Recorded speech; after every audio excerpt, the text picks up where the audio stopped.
নতুন কাহিনী, বিক্রম বেতাল, গল্পে গাথা মঞ্চুরি, বিক্রম বেতাল, সবার মনের রূপকথা, বিক্রম বেতাল, স্বপ্নেরই ঝরা পাতা।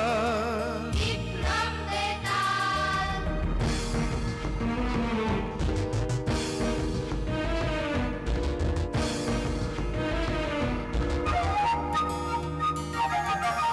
জীবনের মোড়কে গল্প হাজার, নীল লাল সাদা কালো রঙের বাহার, কল্পনায় রূপকথায় মিলে একাকার, তাই নিয়ে আসছে পর্দায় এবার বিক্রম বেতাল, বিক্রম বেতাল, বিক্রম বেতাল, বিক্রম বেতাল, বিক্রম বেতাল।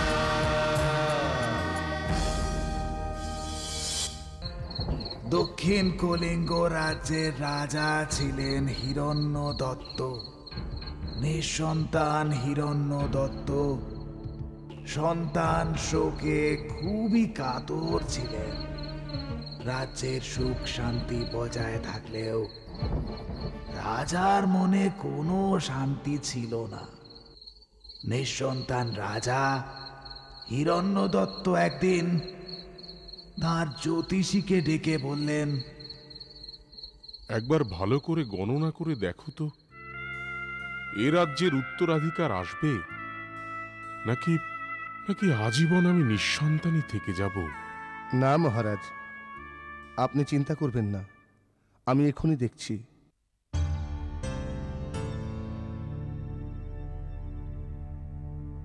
মহারাজ, মহারানী খুব শীঘ্রই মা হবেন।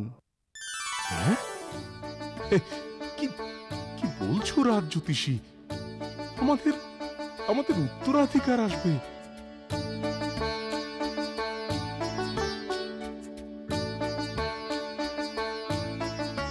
কি হয়েছে?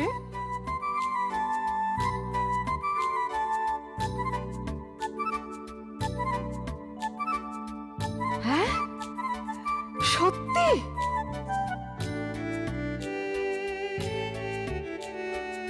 হ্যাঁ মহারাজ, 5 বছর, 5 বছর সন্তানের পা যেন মাটিতে না পড়ে। কি বলছেন আপনি?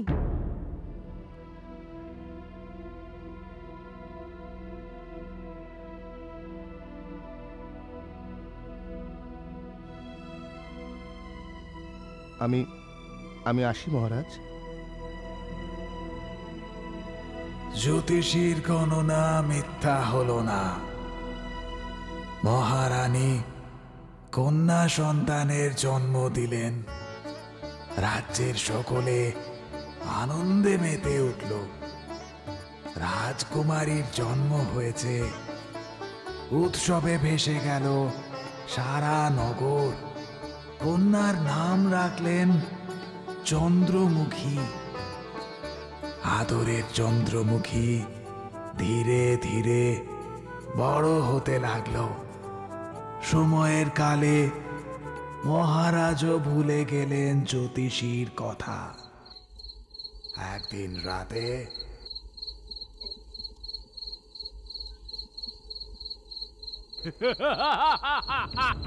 ও মা গো, বাঁচাও, বাঁচাও!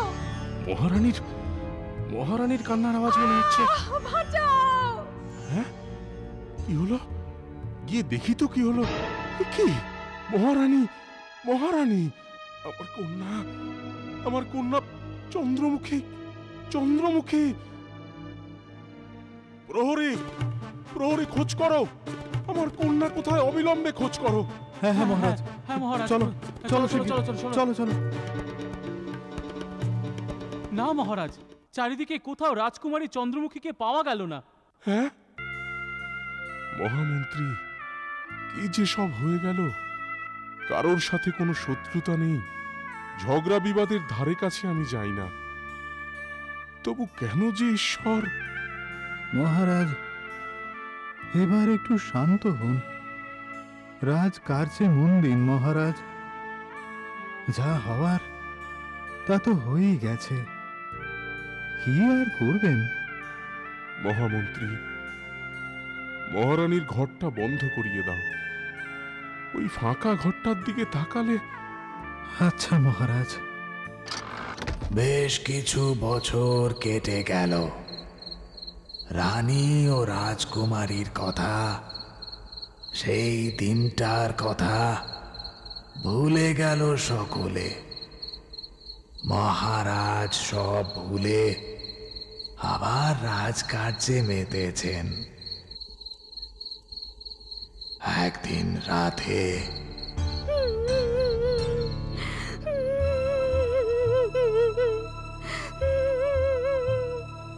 কে যেন কাঁদছে না?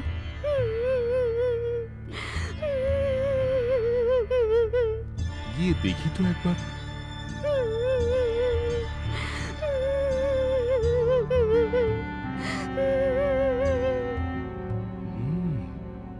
মহারানীর ঘর থেকেই তো আসছে বলে মনে হচ্ছে। আগামীকাল প্রহরীদের দিয়ে ঘরটা খুলতে হবে।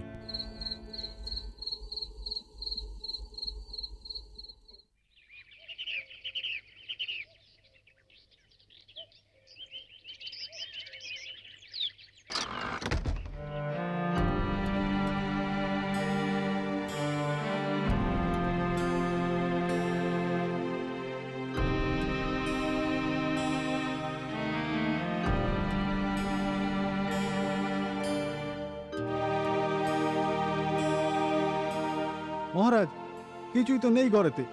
না মহারাজ, কোথাও কিচ্ছু নেই। কিন্তু ছাড়ো, ছাড়ো তবে, চলো ফিরে চলো।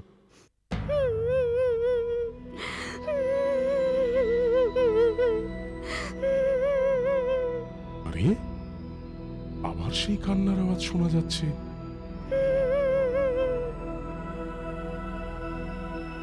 নিশ্চয়ই মহারানীর ঘরে কোনো রহস্য আছে। আমাকে এই রহস্যের সমাধান করতে হবে। এর ভিতরে নিশ্চয়ই মহারানীর মৃত্যু ও কন্যা চন্দ্রমুখী নিরুদ্দেশের কারণ লুকিয়ে রয়েছে। এর একটা ব্যবস্থা করতেই হবে। মহামন্ত্রী, অবিলম্বে ঘোষণা করিয়ে দাও। শোনো শোনো শোনো, মহারাজ কর্তৃক জানানো হচ্ছে যে রাজমহলে মহারানীর ঘরে যে ব্যক্তি একটি রাত থাকতে পারবে তাকে 1000 স্বর্ণ মুদ্রা দেওয়া হবে। এ আর এমন কি ব্যাপার? হ্যাঁ, তা যা বলেছ, আমি তো যাব, আমি যাব প্রথমে।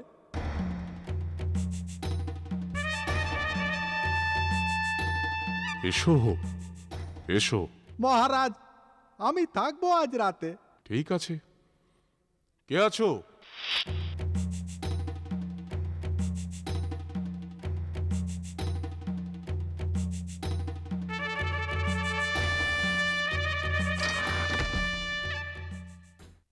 একই একই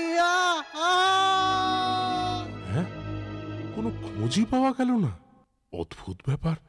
কোনো দরকার নেই 1000 স্বর্ণ মুদ্রার, এই তো বেশ ভালো আছি।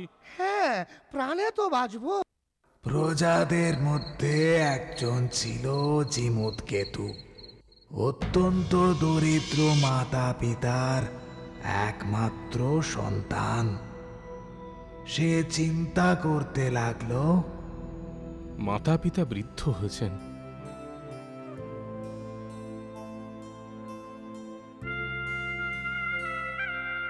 আমরা বড়ই গরিব, দুবেলা দুমুঠো আহারও জোটে না আমাদের। আচ্ছা আচ্ছা, আমি যদি ওই ঘরে একটা রাত কাটাতে পারি, তবে মহারাজের কাছ থেকে যে পুরস্কারটা পাবো তা দিয়ে আমি আমার মাতা পিতার দুবেলা নিশ্চিত আহারের ব্যবস্থা করতে পারবো। না না, কিছুতেই না। শোন বাবা শোন, আমাদের এই বৃদ্ধ বয়সে তুই ভরসা। তোর যদি কিছু হয়ে যায় আমরা যে সইতে পারবো না বাবা। শোন বাবা, শোন শোন আমাদের কথা, অমান্য করিস না। তাই রাতের অন্ধকারে সাহসী জিমুতকেতু রাজবাড়ির দিকে রওনা দিল। তারপর প্রণাম মহারাজ। কে তুমি? মহারাজ, মহারাজ আমার নাম জিমুত কেতু। আমি মহারানীর ঘরে থাকতে চাই আজ রাতে। কিন্তু কিন্তু তুমি কি জানো? জানি মহারাজ, প্রাণহানির ঝুঁকি আছে এতে, কিন্তু কিন্তু আপনি কিচ্ছু চিন্তা করবেন না। ঠিক আছে, তবে যাও, তুমিও একবার চেষ্টা করে দেখো। কে আছো? প্রণাম মহারাজ। সমস্ত রকমের ব্যবস্থা করে দাও মহারানীর ঘরে।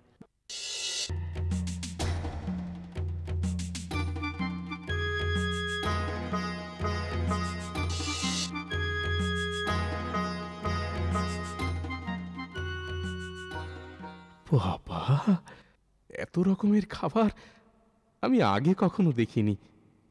তবে না না না, এখন আর কিছু খাবো না। রাতে যদি খিদে পায় তখন না হয় খাওয়া যাবে। এখন শুয়ে পড়ি।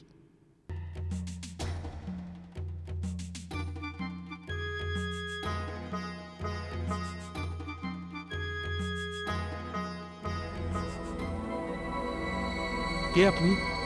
তুমি এখানে কেন?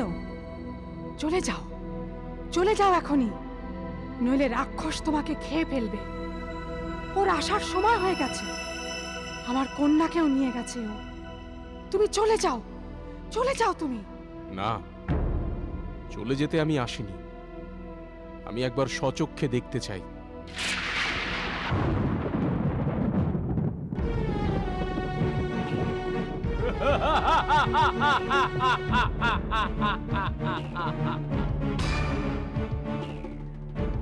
আরে বাবা, এত বড় দানব!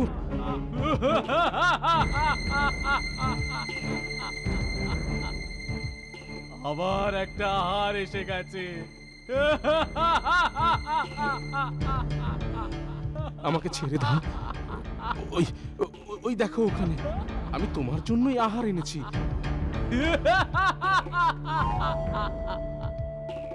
হ্যাঁ, আমার জন্যে? তো কত খাবার! রোজই নর মাংস খাচ্ছি, আজ আমি ওগুলোই খাবো। যাও যাও, তোমায় আমি ছেড়ে দিলাম।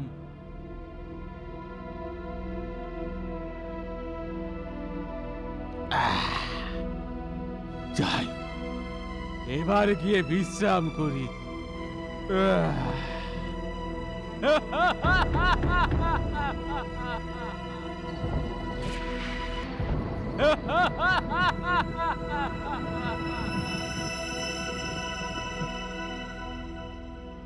ও,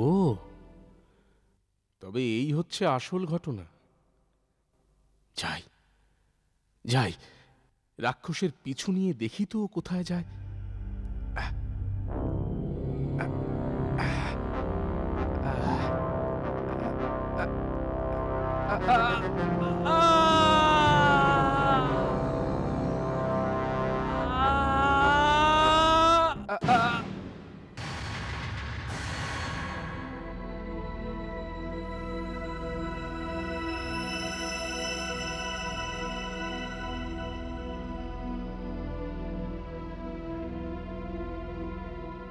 রাক্ষস কোথায় যায় আমায় দেখতে হবে।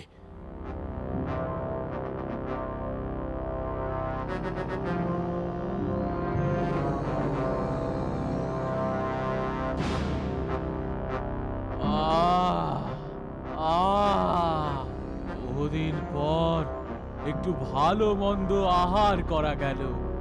এবার একটু শুয়ে বিশ্রাম করে রে।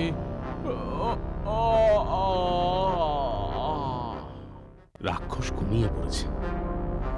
এই সুযোগে প্রাসাদটা একটু ঘুরে দেখি তো কি আছে এখানে। কে তুমি? এখানে কি করছো? আরে, তুমি তো মানুষের মতো কথা বলতে পারো। কে তুমি? আমি রাজকুমারী চন্দ্রমুখী। রাক্ষস আমাকে এখানে বন্দি করে রেখেছে। আমাকে রক্ষা করো, আমাকে আমার পিতার কাছে নিয়ে চলো। তুমি চিন্তা করো না, আমি তোমাকে মহারাজের কাছে ফিরিয়ে নিয়ে যাব। রাক্ষস রোজ ঘুম থেকে উঠে আমার কাছে আসে, আমাকে মানুষের রূপে ফিরিয়ে আনে আর বলে সে আমাকে বিবাহ করবে। এরপর আবার সোনার পাখি বানিয়ে এখানে আটকে রেখে চলে যায়। শোনো, আমি আমি যা যা বলবো তুমি তাই করতে পারবে? ঠিক পারবো। তুমি বলো কি করতে হবে। শোনো তবে, রাক্ষস যখন তোমার কাছে আসবে তুমি বলবে,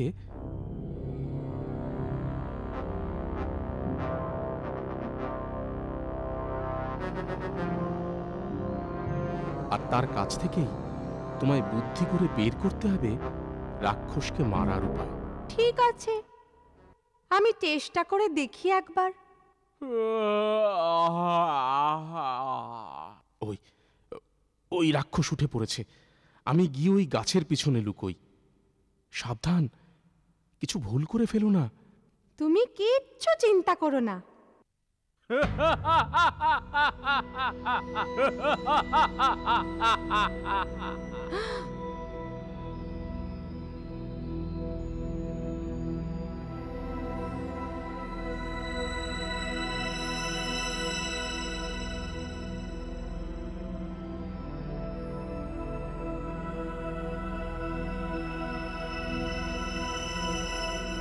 তুমি যখন থাকো না, আমি এখানে একা একা ভীষণ কষ্ট পাই যে।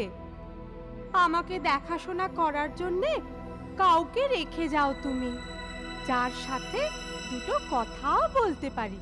আচ্ছা ঠিক আছে, ওই দাঁড়ে বসা টিয়া পাখিটিকে তোমার কাছে রেখে যাব। ও আমায় কি পাহারা দেবে? একটা বুড়ো পাখি? রাজকুমারী, ওই বুড়ো পাখি আমার সব। আমাদের রূপ আলাদা হতে পারে, কিন্তু আত্মা একটাই। তাই নাকি? তবে তো ও আমার খুব ভালো বন্ধু হবে। আচ্ছা, এই ব্যাপার। আচ্ছা রাজকুমারী, আমার আহারের সময় হয়ে গেছে। তুমি আবার সোনার পাখি হয়ে যাও, আর ওই টিয়া তোমার বন্ধু হয়ে তোমায় পাহারা দেবে।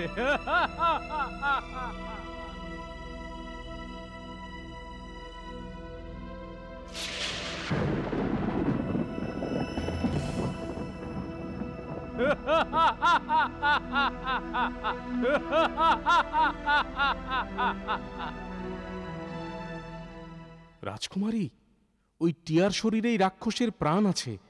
আর দেরি করো না, মারো ওকে।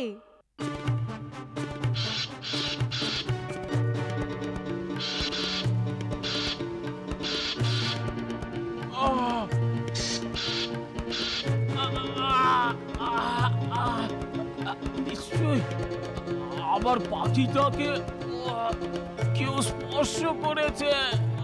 শিগগির মারো ওকে, রাক্ষস আসছে। মারো মারো শিগগির।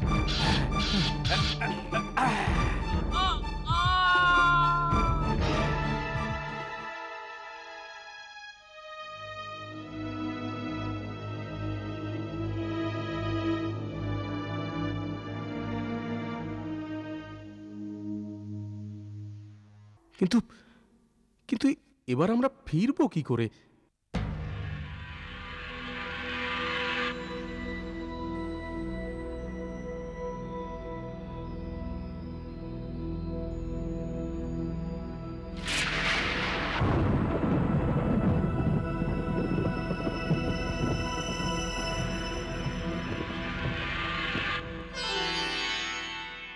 হ্যাঁ মহারাজ, এই আপনার কন্যা রাজকুমারী চন্দ্রমুখী।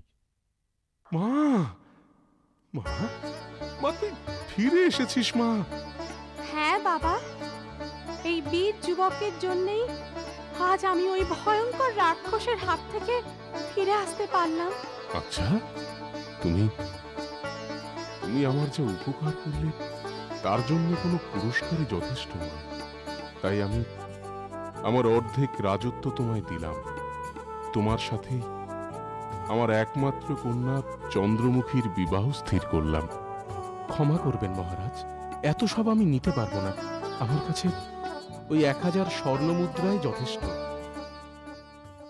মহারাজ, তুমি বলো তো, অর্ধেক রাজত্ব, রাজকুমারীর সাথে বিবাহ, ছোট্ট কুঁড়ে ছেড়ে রাজমহলে থাকার সুযোগ পেয়েও জিমুতকেতু গেল না কেন? সে তো সারা জীবন অনায়াসেই সুখে শান্তিতে কাটাতে পারত। তবে কেন গেল না সে মহারাজ? উত্তর দাও, উত্তর দাও মহারাজ, উত্তর দাও। বেতাল, জিমুতকেতু ইচ্ছে করলেই অনায়াসে সুযোগ নিতে পারত। রাজকুমারীকে বিবাহ করে অর্ধেক রাজত্ব নিয়ে আজীবন সুখে শান্তিতে রাজপ্রাসাদেই কাটাতে পারত। কিন্তু বেতাল, সে এ সুযোগ গ্রহণ করতে পারেনি, কারণ তার দরিদ্র মাতা পিতা অনাহারে তাদের একমাত্র সন্তানের জন্য অপেক্ষা করে রয়েছে। তাই একমাত্র সন্তান হয়ে তাদের সেখানে ফেলে এভাবে সুযোগ গ্রহণ করা অনুচিত ছিল। এভাবে মহারাজের দেওয়া দানের উপর ভিত্তি করে সারা জীবন কাটানো সে অনুচিত মনে করেছে। সে মনে করেছে পুরস্কার স্বরূপ ওই 1000 স্বর্ণ মুদ্রাই তার এবং তার মাতা পিতার সারা জীবনের অভাব দুঃখ ঘোচানোর পক্ষে যথেষ্ট। আর ওই স্বর্ণ মুদ্রা রাজার দান নয়, পুরস্কার, যা তার প্রাপ্য ছিল। তাই জিমুতকেতু মহারাজকে বলে ওই 1000 স্বর্ণ মুদ্রাই যথেষ্ট।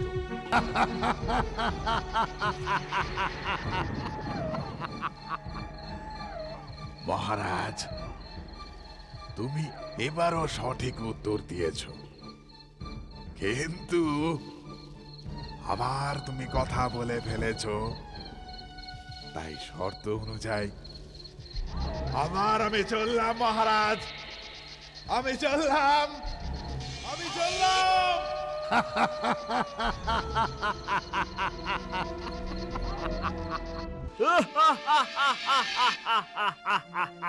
বেতাল, বেতাল যেও না, দাঁড়াও, দাঁড়াও, আমি আসছি বেতাল, যেও না, আমি আসছি বেতাল।